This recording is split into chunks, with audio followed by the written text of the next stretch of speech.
So what would happen if we remove a billionaire? What would be the true economic impact? A lot of us seem upset because they don't seem to be paying their fair share, and we pay a lot of money, and it seems like they're finding all the tax loopholes, and we get stuck with their bill. But what if they were actually paying for us? I'm Sal with Omni-Versal, and I started this Omniversity as things we didn't learn in school. And in this case, it's more about a little bit about critical thinking. And although critical thinking is taught in schools, sometimes it feels more like we're being taught what to think than to actually come up to a conclusion on our own. So I have this thought experiment, and it's a garden or farm. And imagine you spend years building a huge community garden. You buy the land, plant the first seeds, install irrigation, and organize volunteers. Over time, it grows into a thriving space where hundreds of people come to pick fresh fruits, vegetables. Some even set up stands and make a living selling what they harvest. Now, after all that work, you're able to back off and live off of the commissions that people used using your resources that you have built. But now people kind of get upset. Hey, you're taking our money and you're not doing anything. We all keep doing this thing, and maybe you shouldn't own it at all because we all keep working and you're not working anymore. Meanwhile, the same people benefiting from the resource are relying on what you built, yet they see you as the problem. To me, it just kind of highlights how complex this can be. Yes, billionaires benefit massively from what they've built, but they also created something that others now depend on. So the question, I guess, now is there such a thing as too much success? Billionaires are often seen as their other economic powerhouses. Billionaires are often seen as either economic powerhouses or symbols of extreme wealth inequality. But what if we removed them from the equation, and what would happen to all the businesses, employees, and the taxes that all those employees and their infrastructure and their little ecosystem were to go away? Would the economy suffer? Would it adapt? Would it move forward? So let's explore this a little bit more. So I kind of rabbit holed a little bit. Fair warning, I did use ChatGPT for this, so this is AI. But I think the questions I think are still valid to think about. Okay. So the impact of removing a billionaire's ecosystem. A billionaire isn't just an individual with vast wealth. They oversee businesses that generate jobs, pay taxes, and provide goods and services. If a billionaire disappeared, the effects would ripple through the economy in different ways. Okay, one would be job losses, tax contributions, consumer disruption, investments, and philanthropy. There are some that are philanthropists. They're not all terrible people, I would imagine. What if we removed an average billionaire? If you completely removed an average billionaire along with their companies and employees, you'd be taking away several major sources of tax revenue. So let's break it down a little bit. Income taxes for employees. Billionaire companies employ thousands or even millions of people who all pay income taxes. Example, if a billionaire owns a company with 50,000 employees, each worker pays $5,000 in taxes per year.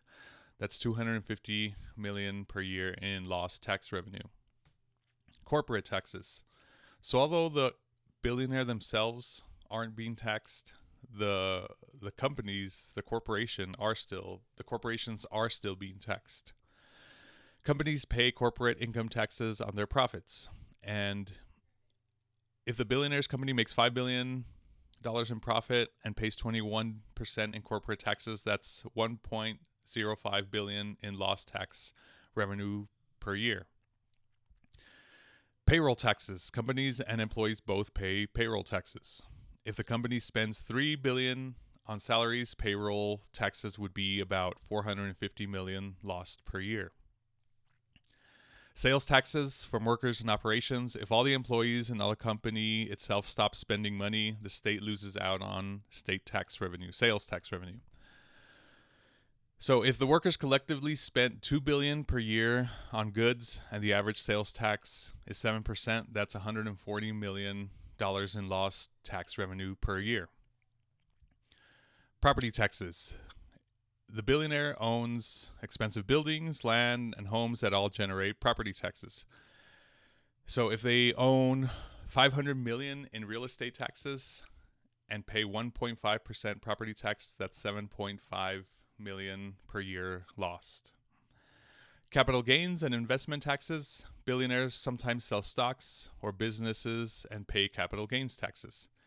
Example, if they sell $1 billion worth of stock in a year and pay 20% capital gains, that's $200 million in lost taxes. So, total estimated tax loss per year, if you add all these up, an average billionaire and their ecosystem might generate anywhere from $1.5 billion to $3 billion in tax revenue per year, depending on the size of their company. So while a billionaire personally may not pay much in taxes, their businesses, workers, and investments contribute a massive amount to the economy and government funding. Now, I want you to keep in mind that I grew up with a lot of stubborn people. And it's a trauma response still, but it always makes me start to think in the opposite direction. Like, you're making these guys seem like such bad guys. I'm curious as to how can they be this much of a bad guy. And so that's essentially where this comes from. I should just stay off of social media and keep going on with my life. But so, again, this all kind of made me rabbit hole a little bit. And this was an average billionaire. So now, what if we removed a known billionaire? I decided to go with Jeff Bezos. I considered Elon Musk, but I thought Jeff Bezos had more jobs that were more layman jobs, not skilled as far as like engineers and things like that. So, what if we removed Jeff Bezos? Jeff Bezos, the founder of Amazon, has built a vast business ecosystem that significantly contributes to tax revenues through various channels. So, if we removed him, here are the potential losses. Income tax from employees. The employee count as of September 30, 2024, Amazon employed approximately 1,551,000 individuals globally. The average salary estimate, assuming an average annual salary of $50,000 per employee. Income tax contribution. If we estimate an average effective income tax rate of 15%, each employee would contribute $7,500 to income taxes annually.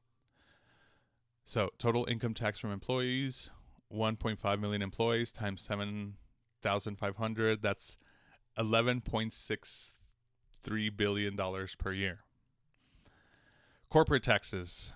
Again, Amazon does get taxed as a corporation. So in 2023, Amazon reported a current federal income tax expense of $8.7 billion. Payroll taxes. So again, they have to pay their employees, and these are payroll taxes. In 2023, Amazon paid $5.6 billion in federal taxes, which include employer payroll taxes, customs duties, and other taxes and fees. Sales collected.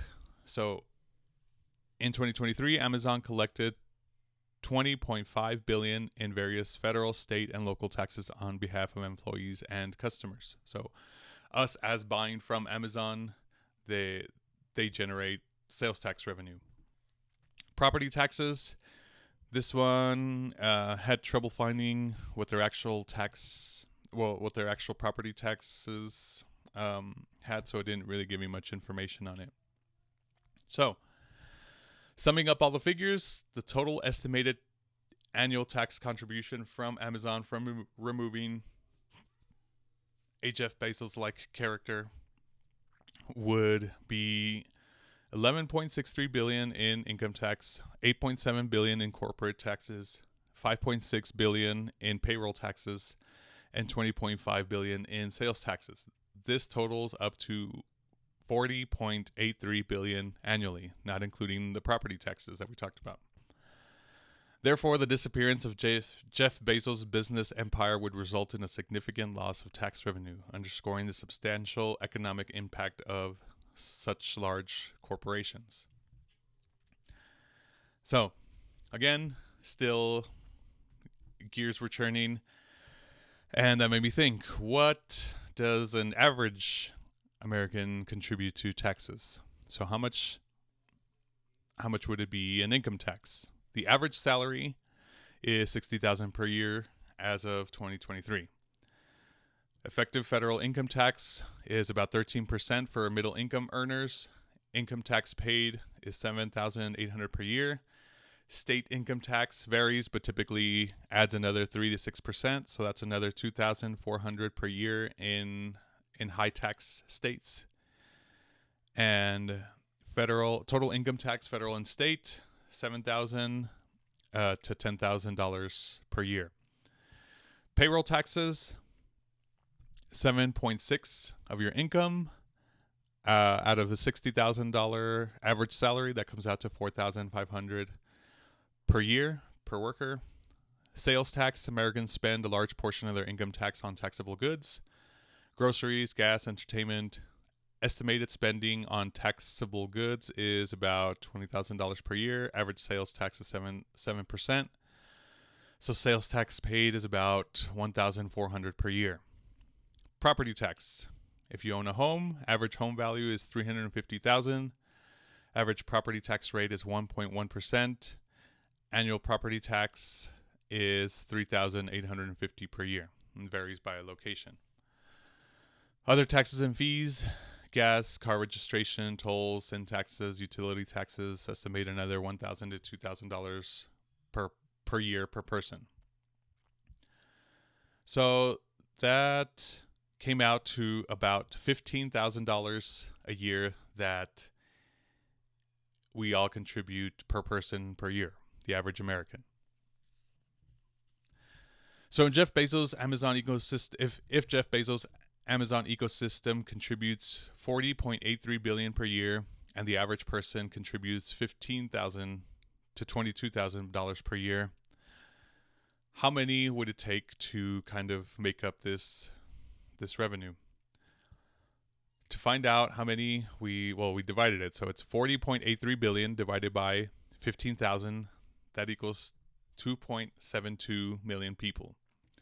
And so what does this mean? That it would take approximately 1.86 to 2.7 million average taxpayers to replace the total tax revenue that Bezos' ecosystem contributes annually. So for context, the population of Houston, Texas is 2.3 billion. And again, this range was 1.8 to 2.7. So it's right in the middle. That's more than the entire workforce of the Walmarts in the U.S. That's 1.6 million employees. That's actually a little lower from the 1.8 and 2.7 range, or almost the entire state of Kansas, which is 2.9 million people. That's a little bit on the higher end. So I think the population of Houston is probably a more fair, right in the middle line. So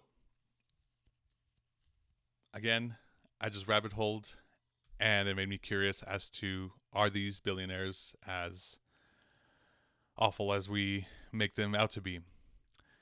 And I've been learning more about business. I'm actually a fine arts educator, and I've been learning about business because I want to own my own business.